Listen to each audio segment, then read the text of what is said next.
جو حکومتی حمایتی جو یوٹیوبرز ہیں تو کپتان کے دفاع کے اندر جو ہیں اب وہ اس کے اندر لوپ ہولز ڈھونڈ رہے ہیں کہ جناب یہ بشیر میمن نے یہ کیوں کہا, یہ اس طرح کیوں کہا, یہ کیوں بات کی, یہ کیوں بات کی. عمران خان صاحب کے حوالے سے جب بھی کوئی بات ہوتی ہے, کوئی کسی میں بھی بات کرتا ہے, آپ مامے بن کے کیوں بیچ میں آ جاتے ہیں. یہ صاحب میرے پہ بھی بڑے فضول قسم کے الزامات لگا چکے ہیں بہت دفعہ.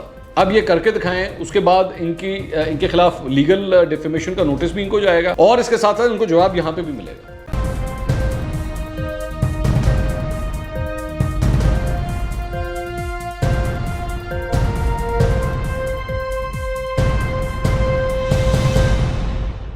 السلام علیکم ناظرین, میں ہوں منصور علی خان. اپنے یوٹیوب چینل کے اوپر آپ کو خوش آمدید کہوں گا. سب سے پہلے آپ سے درخواست کے چینل کو سبسکرائب کرنا مت بھولیے گا اور بیل آئیکن ضرور پریس کیجیے گا. ناظرین, ایف آئی اے کے سابق ڈی جی بشیر میمن صاحب نے کل ایک انٹرویو دیا شاہ زیب خانزادہ صاحب کو. اس سے پہلے وہ ایک یوٹیوب چینل کے اوپر بھی اپنا انٹرویو دے چکے ہیں اور کل بڑی تفصیل سے انہوں نے جیو ٹیلی ویژن کے پروگرام کے اندر تفصیل سے بات کی, تقریباً آدھا گھنٹہ بات کی. اس آدھے گھنٹے کے اندر مختلف قسم کے ریویلیشنز انہوں نے سامنے رکھے. میں جلدی سے اس کا تھوڑا سا آپ کو بیک گراؤنڈ بتا دیتا ہوں, پھر میں تیزی سے میں آگے چلوں گا. جو بیسکلی اس کے اندر انہوں نے کچھ جو پوائنٹرز ہیں جو انہوں نے بتائے وہ یہ تھا کہ جی جسٹس قاضی فائز عیسیٰ کے کیس کے حوالے سے جو ہے وہ حکومت کی جانب سے ان کے اوپر کافی پریشر ڈالا جا رہا تھا اور شہزاد اکبر صاحب جو ہیں وہ اس کے اندر ایک بڑا مین کردار ادا کر رہے تھے. اور فروغ نسیم صاحب کے حوالے سے بھی اس میں انہوں نے الزام لگایا کہ جناب یہ لوگ بیسیکلی بیٹھ کے پلان کر رہے تھے اور انہوں نے ان کو سمجھایا کہ نہیں جناب یہ جج ہیں, یہ سپریم کورٹ کے جج ہیں, ان کے حوالے سے اس طرح نہیں ہو سکتا. دوسرا انہوں نے کہا کہ جی مریم نواز کے حوالے سے دہشت گردی کا مقدمہ درج کرنے کا بڑا پریشر ڈالا جا رہا تھا کہ جی آپ ان کے اوپر دہشت گردی کا مقدمہ درج کریں. اس کی 2-3 وجوہات تھیں. ایک تو یہ ریزن تھی کہ انہوں نے جو جج ارشد ملک کے حوالے سے جو پریس کانفرنس کی تھی تو انہوں نے جناب دہشت گردی پھیلائی ہے, ٹیرر پھیلایا ہے اس کی وجہ سے, تو آپ ان کے خلاف دہشت گردی کا مقدمہ درج کریں. ایک خاتون اول کی کوئی تصویر سوشل میڈیا کے اوپر آ گئی تھی جس کے اوپر جو ہے وہ چاہتے تھے وزیر اعظم کے, اس کے اوپر بھی جو ہے وہ دہشت گردی کی دفعات جو ہے وہ لگنی چاہیے تھی. اس کے ساتھ ساتھ انہوں نے کہا کہ جی عارف نقوی جو ہیں, جو کے الیکٹرک کا جو معاملہ تھا اس سلسلے میں عارف نقوی کے خلاف جو ایکشن لیا جا رہا تھا اس سے کوئی تقریباً 87 ارب روپے جو ہے وہ حکومت پاکستان نے ان سے لینے تھے, لیکن وہ معاملہ کیونکہ طے نہیں ہو پا رہا تھا تو حکومت کی جانب سے, عمران خان صاحب کی جانب سے ان کے اوپر یہ پریشر ڈالا جا رہا تھا کہ آپ بیک آف ہو جائیں, اس کمپنی کا بیڑا غرق ہو رہا ہے, آپ ان کے پریشر نہ ڈالیں. اس کے ساتھ ساتھ انہوں نے یہ بھی ساتھ یہ کہا کہ جی میں نے بڑا ان کو سمجھایا کہ آپ جس طریقے سے کام کرنے کی کوشش کر رہے ہیں, ایک کنسٹیٹیوشن ہے, ایک لا ہے, ایک لا بک کے تحت جو ہے وہ کام ہوتا ہے اور اسی کے تحت سلسلے چلتے ہیں. اس طرح نہیں ہوتا جس طرح آپ کہہ رہے ہیں کہ میں جس طرح مرضی کروں. اس کے بعد انہوں نے محمد بن سلمان کی اگزامپل بھی دی. انہوں نے کہا کہ جی انہوں نے مجھے اگزامپل دی کہ جی ادھر سعودیہ کے اندر جو ہے محمد بن سلمان جو کہتا ہے وہ یوں کر کے ہو جاتا ہے, وہ کسی کو بھی آرڈر کرتا ہے, اس کی کسی کی جرت نہیں ہے وہ نہ کرنے کی. تو میں نے ان کو سمجھایا کہ نہیں, یہ ایک جمہوریت ہے, ایک ڈیموکریسی ہے, اس میں اس طرح نہیں ہوتا ہے, ہمیں قانون کے مطابق, لا کے مطابق چلنا ہوتا ہے. اچھا, یہ سارے انہوں نے الزامات لگا دیے. آج اس کے اوپر یہ ڈیولپمنٹ یہ ہوئی ہے کہ شہزاد اکبر صاحب نے ان کو تقریباً 50 کروڑ ہرجانے کا ایک نوٹس جو ہے وہ بھیج دیا ہے اور اس میں انہوں نے کہا کہ جی آپ نے میری ظاہری بات ہے ڈیفیمیشن کا یہ نوٹس ہے اور اس میں انہوں نے کہا کہ آپ اپنے الزامات جو ہیں یا تو اس کو پروو کریں یا پھر آپ اس پہ معافی مانگیں. اچھا, اب اس پہ ڈیفیمیشن نوٹسز جو ہیں وہ بہت زیادہ عام چیز ہے, یہ کوئی اتنی حیران کن چیز نہیں ہے, یہ میں آپ کو بتا دوں کیونکہ آلریڈی ڈیفیمیشن نوٹسز جو ہیں وہ شہباز شریف کے بھی گئے ہوئے ہیں عمران خان کے خلاف, نجم سیٹھی صاحب بھی جو ہیں وہ کورٹ میں گئے ہوئے ہیں عمران خان صاحب کے خلاف, تو ڈیفیمیشن کے کیسز تو چلتے رہتے ہیں. ظاہری بات ہے اس کا اونس جو ہے وہ اب آئے گا ان کے اوپر, بشیر میمن صاحب کے اوپر, کہ وہ ان الزامات کو پروف کریں. لیکن اب بات آتی ہے اس کے بعد کیا کچھ ہوا ہے. میں ذرا پچھلے جب سے وہ انٹرویو ہوا ہے اس کے بعد سے لے کر اب تک ایک دم جو حکومتی حمایتی جو یوٹیوبرز ہیں ان کی فوج جو ہے وہ ایک دم آتی ہے اور وہی جو ایک رٹی رٹائی کہانی ہے وہ سارے کے سارے وہ ایک ہی کہانی جو ہے وہ بیان کرنا شروع کرتے ہیں, کیونکہ ظاہری بات ہے کپتان کا دفاع کرنا ہے. تو کپتان کے دفاع کے اندر جو ہیں اب وہ اس کے اندر لوپ ہولز ڈھونڈ رہے ہیں کہ جناب یہ بشیر میمن نے یہ کیوں کہا, یہ اس طرح کیوں کہا, یہ کیوں بات کی, یہ کیوں بات کی. تو وہ مختلف جو چمچے ہیں وہ بیٹھ کے مختلف اس کے اندر لوپ ہولز ڈھونڈ رہے ہیں. اب میں ذرا اس کے اوپر آتا ہوں, میں اس کا بھی ابھی جواب دیتا ہوں کہ یہ کیا بیوقوفی ہے. لیکن سوال یہ ہے, میرا یہ سوال یہ ہے کہ یہ آپ کا کیا تعلق ہے ان چیزوں کے ساتھ. مطلب عمران خان صاحب کے حوالے سے جب بھی کوئی بات ہوتی ہے, کوئی کسی میں بھی بات کرتا ہے, آپ مامے بن کے کیوں بیچ میں آ جاتے ہیں, آپ آ کے اس بات کا دفاع کیوں کرنا شروع کر دیتے ہیں, آپ آ کے بیٹھ کے اس طرح کی ویلاگز کیوں نکالنا شروع کر دیتے ہیں کہ جناب ہائے عمران خان کو کچھ نہ کہو. کیوں, آپ کا اس سے کیا تعلق ہے. دوسری بات یہ، کیونکہ وہ میں اس لیے کہہ رہا ہوں کیونکہ یہ لوگ، ان میں سے کئی لوگ جو ہیں وہ میرے پہ بھی الزامات لگاتے رہے ہیں. اس وقت تو خیر ہم لوگ یوٹیوب پہ نہیں تھے، تو میں ان کو جو ہے وہ درگزر کرتا تھا. میں یار یہ اس قابل نہیں ہے کہ آپ ان کی باتوں کا جواب بھی دیں، اور میں نے آج بھی نہیں دیتا فرینکلی. میں نے آج تک ان لوگوں کے میں نام تک نہیں لیے، میں نے نہ ٹویٹر کے اوپر نہ یوٹیوب کے اوپر میں نے کبھی ان لوگوں کے نام نہیں لیے، کیونکہ میں ان کو اس قابل نہیں سمجھتا کہ یہ اس لیول کے ہیں کہ آپ ان سے کوئی کسی قسم کی بات کریں. اینی ویز، تو لیکن میں حیران اس بات کے اوپر ہوتا ہوں کہ ایک آدمی عمران خان صاحب کے اوپر الزام لگا رہا ہے، آپ بیچ میں کیوں جمپ مار رہے ہیں بھائی؟ آپ کس سلسلے میں بشیر میمن کے اوپر اٹیک کر رہے ہیں؟ یا تو بشیر میمن جھوٹا ہے یا سچا ہے، یا عمران خان سچے ہیں جھوٹے ہیں، یہ دونوں آپس میں جانے. آپ اس پہ اپنے کامنٹ کرتے ہیں، آپ بیچ میں سوال ضرور اٹھائیں کہ ہاں جی یہ آرگیومنٹ ٹھیک ہے یا یہ آرگیومنٹ غلط ہے، اس کی اس بات کے اندر کوئی سچائی لگتی ہے، اس کی اس بات کے اندر مجھے جھوٹ لگتا ہے. سیدھا یہ ڈائریکٹ اٹیک بشیر میمن کے اوپر کہ نہیں بس عمران خان کو کچھ نہ کہو، یہ کون سا طریقہ ہے؟ اچھا ایک بات. دوسری بات یہ کہ میں نے یہی دیکھا کہ جسٹس قاضی فائز عیسیٰ کے حوالے سے بھی یہی سلسلہ چل رہا ہے، اور میں 2 دن سے دیکھ رہا ہوں جب سے ان کا فیصلہ آیا ہے. سوشل میڈیا کے اوپر جو ہے وہ جتنے لوگ ہیں وہ ان کے اوپر اٹیک کر رہے ہیں، قاضی فائز عیسیٰ کے اوپر. کہ جی میں ابھی یہ ٹویٹر کے اوپر میں ایک ٹرینڈ دیکھ رہا تھا جو ابھی بھی فائز عیسیٰ صاحب کے حوالے سے چل رہا تھا کہ جناب جوڈیشری پروٹیکٹس کرپٹ فائز. اور اسٹریٹ فارورڈلی وہ ایک اور ان کا وہ بندہ ہے، وہ کہتا ہے جی کہ فائز عیسیٰ صاحب کے حوالے سے جو فیصلہ آیا ہے وہ جوڈیشری جناب کوئی بدنام ہوئی ہے، کوئی جوڈیشری بدنام ہوئی ہے. یہ پتہ نہیں ان صاحب نے یہ بدنامی کا جو بیرومیٹر ہے وہ کس طرح انہوں نے طے کر لیا کہ جناب جوڈیشری بڑی بدنام ہو گئی. مطلب اب آپ بیٹھ کے فیصلہ کریں گے کہ جوڈیشری بدنام ہوئی ہے یا اس نے زیادہ عزت کمائی ہے. ہمیں تو کئی لوگوں نے یہ بھی کہا جناب جوڈیشری نے پہلے سے بھی بہت زیادہ عزت کما لی، کہ انہوں نے ایک فضول ایک گھٹیا قسم کا جو کیس جو ریفرنس بنایا گیا تھا اس کو اٹھا کے ردی کی ٹوکری میں پھینک دیا. اب تو آپ کے کہنے سے نہیں یہ فیصلہ ہوگا. اور دوسری بات یہ کہ کون سا جج، میں نے تو آج تک میں تو یہ نہیں کہہ رہا کہ جناب فائز عیسیٰ صاحب جو ہیں وہ بڑے کمال کے کوئی ہیرا قسم کے وہ جج ہوں گے، یہ تو وقت بتائے گا، یہ تو ان کے فیصلے بتائیں گے. ہو سکتا ہے ویسے ایز اے ہیومن بینگ وہ بہت اچھے انسان ہو، لیکن ایز اے جج وہ بڑے خراب انسان ہو، یا ہو سکتا ہے ایز اے جج بڑے اچھے انسان ہو، ایز اے ہیومن بینگ ایک انسان کے طور پہ بڑے خراب انسان ہو، مجھے اس کا کیا پتہ. لیکن یہ کیمپین کیوں رن کی جاتی ہے، یہ ہر دفعہ کیمپین کیوں رن کی جاتی ہے؟ جب بھی کوئی عمران خان صاحب کے خلاف اگر کوئی بول دے گا تو اس کے اگینسٹ چاہے وہ جج ہو چاہے وہ سابق بیوروکریٹ ہو، ٹھک کر کے یہ یوٹیوبرز کی جو ہے وہ فوج بیچ میں آتی ہے اور خبردار عمران خان کو کچھ نہ کہنا. کیوں بھائی؟ آپ لوگ کون ہیں؟ آپ لوگوں کا کیا کام ہے کہ بیٹھ کے پیادوں کی طرح آ کے سامنے آ کے کھڑے ہو جاتے ہیں؟ بھئی آپ جا کے سائٹ پہ کھڑے ہو، اگر آپ اپنے آپ کو صحافی مانتے ہیں آپ سائٹ پہ کھڑے ہو، کرنے دیں ان کو آپس میں جو کر رہے ہیں. آپ اس پہ کامنٹ کریں کہ پروسیس ٹھیک ہے یا نہیں ہے، یا کون آپ کو ٹھیک لگ رہا ہے یا کس کی بات کے اندر سچائی لگ رہی ہے، چلیں آپ اس طرح بات کریں.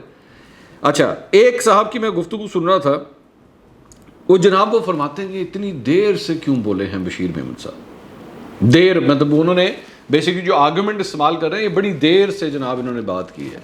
تو دیر سے جو بات کی ہے نا، اس کا مطلب ہے کہ ان کو اب جا کے یہ کیوں ہوش آئی ہے، اور فائز عیسیٰ صاحب کے فیصلے کے بعد ان کو کیوں ہوش آئی ہے، انہوں نے اب یہ سب کچھ کیوں کہا ہے. تو یہ اس میں کچھ ہے، یہ بڑی دیر سے. ٹھیک، اب میں آپ کو ایک چھوٹی سی میں اگزامپل دے دیتا ہوں، جا کے چیک کر لیجیے گا، گوگل کر لیجیے گا.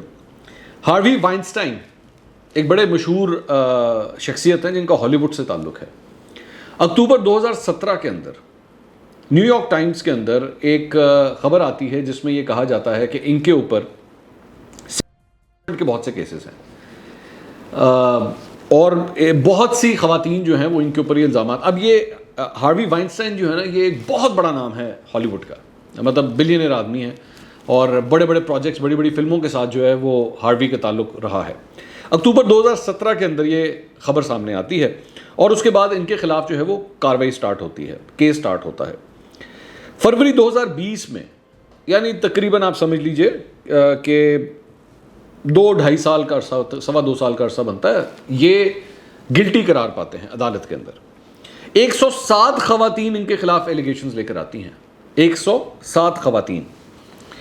اب انٹرسٹنگ بات پتہ کیا ہے کہ ان میں سے کئی ایسی خواتین ہیں جن کے کیسز، ظاہری بات ہے ایک ٹائم پیریڈ، 107 خواتین کے ٹائم پیریڈ مختلف ٹائم پیریڈ تھے، کسی کے ابھی واقعہ ہوا تھا، کسی کا پہلے واقعات ہوا تھا، اور مختلف نوعیت کے واقعات تھے.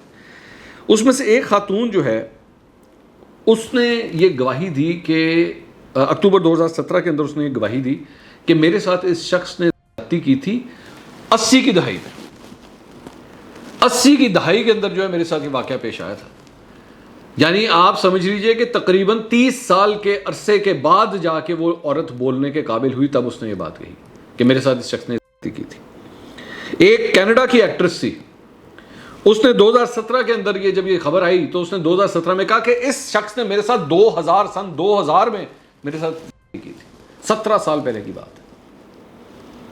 تو ان بیوقوفوں کو کوئی یہ سمجھائے کہ ٹائم پیریڈ کے حوالے سے اس کا کوئی تعلق نہیں ہوتا کہ کون شخص کب اپنی زبان کھولتا ہے. بہت سی مجبوریاں ہوتی ہیں کسی شخص. کوئی شخص طاقت میں ہے, کوئی شخص طاقت میں نہیں ہے, وہ پاور میں ہے, وہ پاور میں نہیں ہے. آج اس کے خلاف بولا جا سکتا ہے, آج اس کے خلاف نہیں بولا جا سکتا. اس طرح کی کئی hundred and thousand of examples ہیں اس طرح کی, جس میں بیسکلی لوگ کب جا کے آج کئی یہ جو پینما کا کیس ہے یہی اٹھا کے دیکھ لیں, یہ جو نواز شریف کے خلاف کیس ہے, ان کے اوپر یہی الزامات ہیں نا کہ 90s کے اندر فلیٹس لیے ہوئے تھے, اب جا کے کیس کھلا ہے سارا جا کے. اور اس کے علاوہ اور بڑے الزامات ہیں جو اب جا کے ان کے اوپر لگ رہے ہیں. یہ اور کچھ نہیں تو یہ جو پراپرٹی کا کیس ہے, جو رائیونڈ کی پراپرٹی کا کیس ہے, یہ کب کا ہے؟ یہ بھی تو 89, 90, 91 کے کا ہی کیس ہے جو اب جا کے کھل رہا ہے. تو اس میں ٹائم پیریڈ کا کیا مسئلہ ہے؟ تو بلا وجہ عمران خان کی اگر آپ لوگوں نے حمایت کرنی ہے تو کوئی ٹھوس ثبوت لے کر آئیں. اب میں آپ کو بتاتا ہوں اس کے, اگر تو واقعی آپ نے کوئی سوال کرنا ہے تو میں آپ کے سامنے سوال رکھتا ہوں. وہ یہ فرماتے ہیں کہ جناب میں پی ایم ہاؤس گیا, پی ایم ہاؤس میں میری پی ایم سے جا کے ملاقات ہوئی, اس کے بعد مجھے شہزاد اکبر صاحب کے ساتھ میری ایک الگ کمرے کے اندر ملاقات ہوئی جس میں مجھے بتایا گیا جی جسٹس قاضی فائز عیسیٰ کے خلاف جو ہے وہ دراصل میں ہم نے کیس بنانا ہے. اب اس کے ثبوت کس طرح آئیں گے؟ ثبوت آ نہیں سکتے. میں اس کی ریزن آپ کو بتاتا ہوں. اس کی ریزن یہ ہے کہ جب آپ جاتے ہیں, جیسی پی ایم ہاؤس آپ جاتے ہیں تو سب سے پہلے تو آپ سے آپ کا فون لے لیا جاتا ہے انٹرنس کے اوپر. یہ سب کے ساتھ یہی ہوتا ہے کہ آپ کا فون جو ہے وہ آپ کے ساتھ لے لیا جاتا ہے. میرے خیال میں شاید پرائم منسٹر کے آس پاس کے جو لوگ ہیں جو بہت قریبی ہیں, جس میں ان کے پرنسپل سیکرٹری ہو گئے, ملٹری سیکرٹری ہو گئے, اس قسم کے لوگ ہیں, ان کے چلے فون شاید ان کے پاس ہوں گے, I am not sure about that. لیکن عام لوگوں سے تو فون لے لیا جاتا ہے. اور میرا خیال میں ڈی جی ایف آئی اے سے بھی اس وقت, کیونکہ وہ ڈی جی ایف آئی اے تھے, تو ان سے بھی لے لیا گیا ہوگا. تو یہ تو ہو نہیں سکتا کہ یہ ساری گفتگو آپس میں ریکارڈ ہو رہی ہو. یہ جو بھی گفتگو ہو رہی تھی یہ 2-3 لوگوں کے بیچ میں ہو رہی تھی. ٹھیک ہے.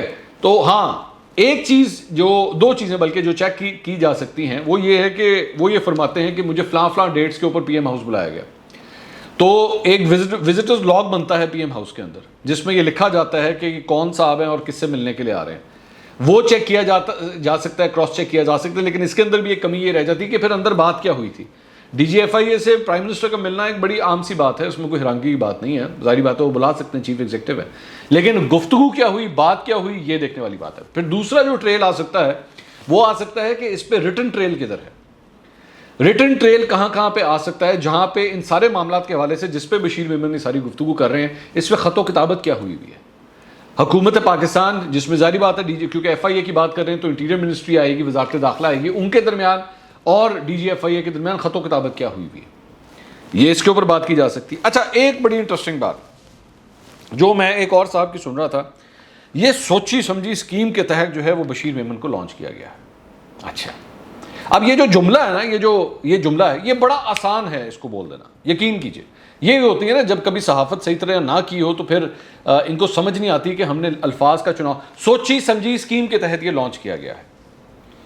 اب ذرا ان سے یہ کہیں کہ جناب اگر تو آپ واقعی اتنے بڑے صحافی ہیں نا, اور اگر آپ سمجھتے ہیں کہ آپ نے بڑا انویسٹیگیٹو جرنلزم کی ہوئی ہے, یہ سوچی سمجھی اسکیم ذرا بے نقاب کر کے دکھائیں.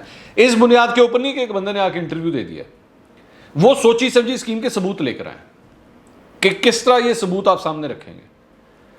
ظاہری بات ہے سوچی سمجھی اسکیم جو ہے, یہ جو لفظ آپ بار بار استعمال کر رہے ہیں سوچی سمجھی اسکیم, اس اسکیم کے تحت آپ کو بتانا پڑے گا نا کہ فلاں نے فلاں کو فون کیا اور پھر اس کو کہا کہ لو جی بشیر میمن کا انٹرویو کرو. بشیر میمن کا انٹرویو کرو گے تو وہ عمران خان کے خلاف یہ بات کرے گا. یہ پوری ٹریل آپ کو بتانی پڑے گی, ورنہ تو اس طرح تو بہت آسان ہے. میں آپ کو 10,000 باتیں کر دیتا ہوں. چلے میں آپ کو اور کیا, آپ کیا ٹریل دیں گے, میں آپ کو بتا دیتا ہوں. شہزاد اکبر صاحب نے جو ہے وہ ان کے خلاف ان کو ڈیفیمیشن کا نوٹس بھیج دیا, ٹھیک ہے. لیکن میں اب آپ کو بتاتا ہوں کہ صرف شہزاد اکبر کے خلاف بشیر میمن نہیں, پاکستان تحریک انصاف کے اپنے لوگوں نے کل میرے پروگرام میں جا کے جو ہے انہوں نے کہا ہے کہ جی ہمارے پاس ثبوت ہیں اس بات کے کہ شہزاد اکبر صاحب جو ہیں وہ ایف آئی اے کی انویسٹیگیشن کے اوپر اثر انداز ہو رہے ہیں. اب بولیں, جا کے کل کا پروگرام دیکھ لیجئے, اس میں سلمان نعیم تشریف لے کر آئے ہوئے تھے اور انہوں نے کہا کہ جی ہمارے پاس تو اس وقت اس چیز کے ثبوت بھی ہیں کہ شہزاد اکبر جو ہیں وہ اثر انداز ہوتے ہیں انویسٹیگیشن کے اوپر. اب کیا کریں گے؟ تو یہ ہر چیز میں سے جو ہے نا وہ بیٹھ کے بڑے پلان کے تحت جی ان کو لانچ کیا گیا ہے. یہ جن صاحب کی میں بات کر رہا ہوں یہ صاحب میرے پہ بھی بڑے فضول قسم کے الزامات لگا چکے ہیں بہت دفعہ, لیکن میں نے آج تک نہیں ان کو گھاس ڈالی. تو ہم نے ماضی میں تو بہت چپ کر کے جو ہے نا وہ ہر چیز برداشت کی ہے ہم اپنے خلاف. اب یہ ذرا کر کے دکھائیں, اس کے بعد ان کے خلاف لیگل ڈیفیمیشن کا نوٹس بھی ان کو جائے گا اور اس کے ساتھ ساتھ ان کو جواب یہاں پہ بھی ملے گا. تو اب اس طرح نہیں ہو سکتا کہ آپ بیٹھ کے یوٹیوب کے اوپر بیٹھیں اور کوئی بھی ٹھا کر کے چھکا مار دیں اور آپ کو کوئی پوچھنے والا نہیں ہوگا. اب آپ سے سوال ہوگا. ہم لوگ اپنے پروگرامز میں بیٹھتے ہیں, اپنے پروگرامز میں تو ظاہری بات ہے اتنی پیٹی قسم کی چیزوں کو ہم ڈسکس نہیں کر سکتے کیونکہ وہ ہماری اپنی ذات سے ہوتی ہیں. اب ہم اپنے پروگرامز کے اندر بیٹھ کے اپنی ذات کے حوالے سے جو ہمارے پہ کیچڑ اچھالا جاتا ہے اس کو بیٹھ کے کلیئر کریں. یہ پلیٹ فارم نہیں ہے اس قسم کا کہ ٹیلی ویژن چینلز کے اوپر آپ بیٹھ کے ان چیزوں کو ڈسکس کریں بیٹھ کے. لیکن یہ جو یوٹیوب چینل ہے یہ ہماری پرسنل سپیس ہے, اس کے اندر ٹھیک ٹھاک جواب ملے گا. نام میں ابھی بھی نہیں لوں گا کیونکہ آئندہ مستقبل میں کبھی بھی کسی فضول قسم کا اگر کوئی الزام لگا تو پھر نام کے ساتھ جو ہے وہ سیدھا کام بھی ہوگا. پھر آپ کو بتاؤں گا میں کہ آپ جس قسم کے الزامات لگا رہے ہیں اس کے پس پردہ ایکچولی کیا کچھ ہے اور آپ یہ کیوں کر رہے ہیں. تو میں اس لیے کسی کا میں نام بھی نہیں لینا چاہتا. دوسری بات یہ کہ اب جب شہزاد اکبر صاحب نے یہ نوٹس بھیج دیا ہے, اب یہ میٹر شہزاد اکبر اور بشیر میمن کے درمیان ہونا چاہیے, اور بشیر میمن صاحب کے حوالے سے جو بھی قانونی کارروائی ہوتی ہے وہ جیسی بھی ہو وہ اب ان کو اس کا سامنا کرنا چاہیے. جہاں تک بات ہے جسٹس قاضی فائز عیسیٰ کی, وہ کورٹ آف لا سے اب کلیئر ہو چکے ہیں. ایسا نہیں ہو سکتا کہ آپ کی مرضی کا فیصلہ اگر آئے تو سب ٹھیک, آپ کی مرضی کا فیصلہ نہ آئے تو جناب پوری عدلیہ کی ایسی کی تیسی اور انہوں نے اپنے پیٹے بھائیوں کو بچا لیا اور انہوں نے یہ کر لیا تو وہ کر لیا. ایسا نہیں ہو سکتا, ایسا قطعی طور پہ نہیں ہو سکتا. آپ کی مرضی سے عدالت فیصلے نہیں کرے گی, اس بات کو ذہن میں ڈال لیں ہمیشہ کے لیے. اگلے ویلاگ میں دوبارہ ملاقات ہوگی. اللہ حافظ.